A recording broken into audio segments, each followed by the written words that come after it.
The last time Frank Rodriguez killed someone, it was in a Syrian compound. Tonight, it was in a Detroit warehouse. Both times, he did it to save children who would never know his name. The kidnappers thought they could disappear into the night with their victim. They didn't know they'd just made an enemy of someone who knew every street, every alley, every escape route in this city. Frank Phantom Rodriguez was going hunting again. Welcome to The Last Salute, where we find America's hidden warriors. Before I show you how a taxi driver became a one-man rescue operation using nothing but his knowledge of Detroit streets, smash that subscribe button if you believe these stories matter. You're about to witness something incredible. What city are you watching from? Drop it in the comments. Let's see how far this reaches. Detroit, 2:47 a.m. While most of the city slept, Frank Rodriguez navigated his yellow cab through streets that had seen better decades. To his passengers, he was just another immigrant cabbie. Thick accent, tired eyes, a car that smelled like coffee and regret. What they didn't know was that the man earning $11 an hour driving taxi had once been worth millions in classified operations. At 44 years old, Frank looked exactly like what Detroit expected, another working-class immigrant grinding out a living in America's toughest city. The kind of man people looked through instead of at. But there were things about Frank that didn't match the stereotype. The way he positioned his mirrors, not just for traffic, but for complete 360-degree awareness. The way he memorized every passenger's destination before they said it, reading body language like a trained interrogator. The way his eyes constantly scanned rooftops, alleys, and escape routes with the precision of someone who had once called in drone strikes from similar positions. Frank had been CIA Special Activities Division for 12 years. Phantom, a ghost who had eliminated 93 high-value targets across 4 continents. Syria, Yemen, Afghanistan. Places where American interests were protected by men who didn't officially exist.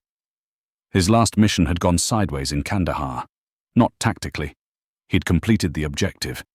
But losing his entire team to an IED had broken something inside him that Purple Hearts couldn't fix. So he'd done what ghosts do. He'd disappeared. New identity, new life, new purpose.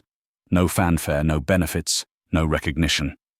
Just a taxi license and a determination to serve his adopted country in the only way he knew how.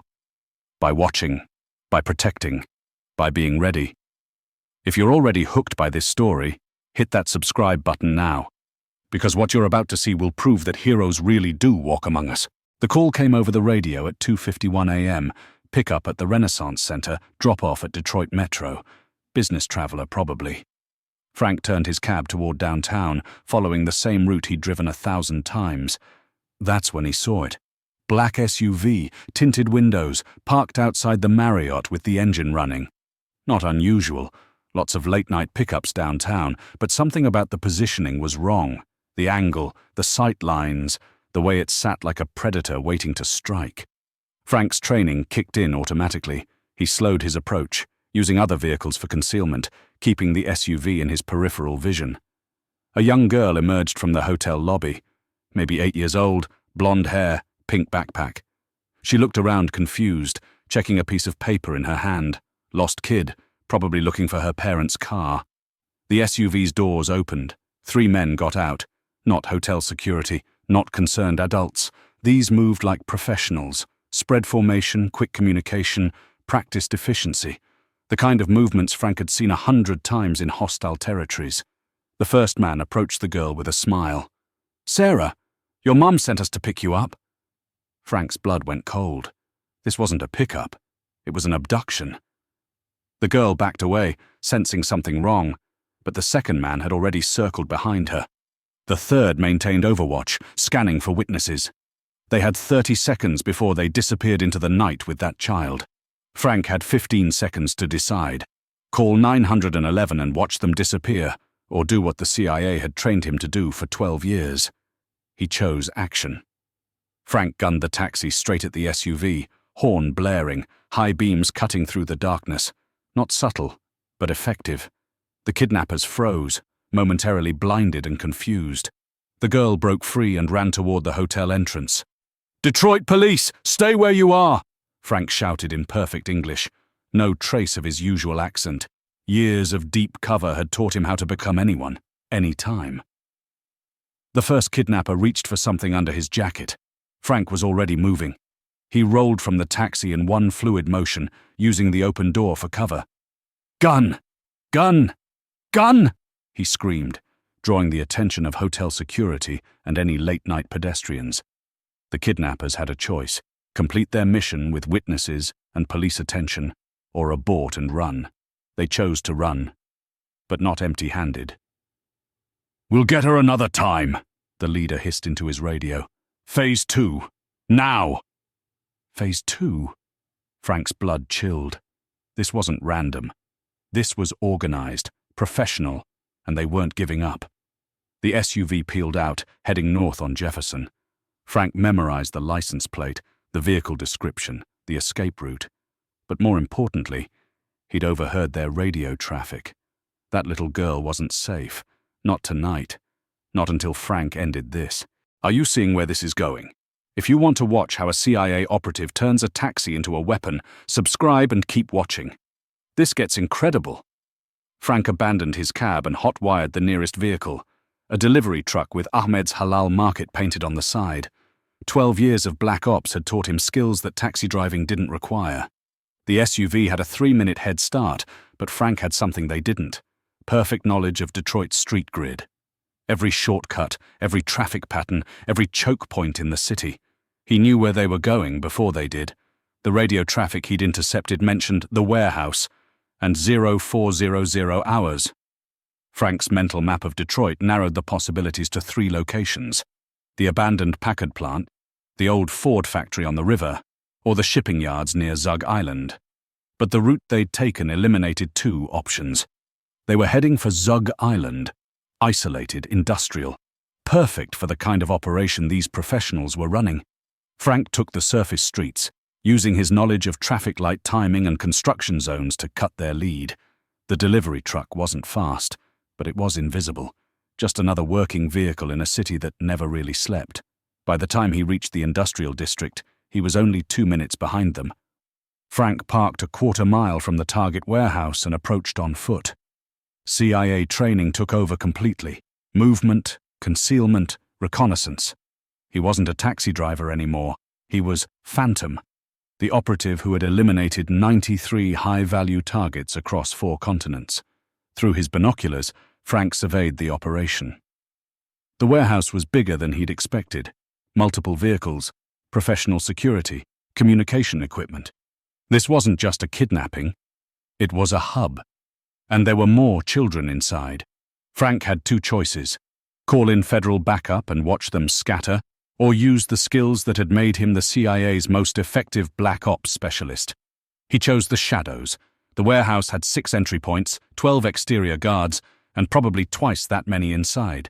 In Afghanistan, Frank would have called in a drone strike. In Detroit, he had to be more creative. But creativity was what Phantom did best. The delivery truck became his Trojan horse. Ahmed's Halal Market was a real business that delivered to this district regularly. Frank had 40 minutes before the real driver realized his truck was missing. He loaded the truck with everything he could weaponize from the warehouse district: industrial chemicals, construction tools, and most importantly, the cargo manifest from a nearby shipping container. Frank drove straight to the warehouse loading dock and began unloading boxes like he belonged there. "You're early," one of the guards said in heavily accented English. "Traffic was light," Frank replied in perfect Arabic, using an accent that placed him as Lebanese. "Where do you want the halal meat?" The guard relaxed and waved him toward the service entrance. Frank was inside. The warehouse floor revealed the full scope of the operation: sophisticated holding cells, communication equipment, and a dozen children ranging from 6 to 12 years old. International trafficking, probably feeding networks across 3 states. Sarah, the girl from the hotel, sat in the corner clutching her pink backpack. Frank memorized the layout, guard positions, and exit strategies. Then he did what Phantom did best. He became a ghost in the machine. The first guard never saw him coming. Frank moved through the warehouse like smoke, using industrial equipment and shipping containers for concealment. Each elimination was silent, professional, efficient. The CIA had taught him 47 different ways to kill a man with common objects. A warehouse full of industrial equipment gave him 200 options. Guard 2, industrial cable, 8 seconds. Guard 3, forklift accident, 12 seconds. Guard 4, chemical asphyxiation, 15 seconds. By the time the operations leadership realized they were under assault, Frank had already eliminated half their security and was moving toward the children. "Sarah," he whispered in English, "I'm the taxi driver from the hotel.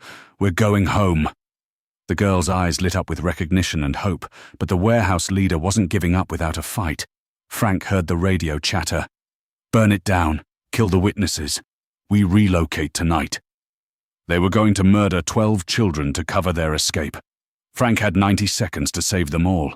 If this story is giving you chills, subscribe to The Last Salute right now. We find these incredible heroes every week. Don't miss what happens next. Frank Rodriguez had spent 12 years learning how to extract high-value assets from hostile environments. Tonight, those assets were 12 terrified children who deserved to go home to their families. The warehouse had one weakness: its industrial sprinkler system. Frank triggered a fire using the halal delivery truck's engine and some creative electrical work. The sprinklers activated, the emergency lighting kicked in, and suddenly the warehouse became a maze of shadows and confusion. In the chaos, Frank moved like the ghost they'd called him in Syria. He shepherded the children toward the loading dock while systematically eliminating anyone who tried to stop them. The warehouse leader made his last stand at the exit. Automatic weapon, professional training, desperation making him dangerous. But Frank "Phantom" Rodriguez had survived 12 years of black operations because he was better at this than anyone else alive. The confrontation lasted 47 seconds. When it was over, 12 children were safe, and Detroit was rid of a trafficking network that had operated for 3 years. The FBI found Frank sitting in his taxi outside the warehouse when they arrived, just another immigrant cabbie who'd called in suspicious activity and was waiting to give a statement. The children were returned to their families. The trafficking network was dismantled. The warehouse became evidence in a federal case that would never mention Frank Rodriguez by name. 2 weeks later, Frank was back on the night shift. Same routes, same radio calls, same invisible presence moving through Detroit's streets. But now the local FBI office had his cell number, just in case. Because some heroes don't retire, they just find new ways to serve. And in Detroit, parents sleep a little easier knowing that their guardian angel drives a yellow cab and knows every street in the city. Before you go, if this story moved you, subscribe to The Last Salute and hit that notification bell. Next week, the story of a construction worker who stopped a terrorist attack using nothing but his crane and his knowledge of physics. Drop a comment about a time someone unexpected helped you. Until next time, this is The Last Salute, honoring the warriors who never stopped protecting us.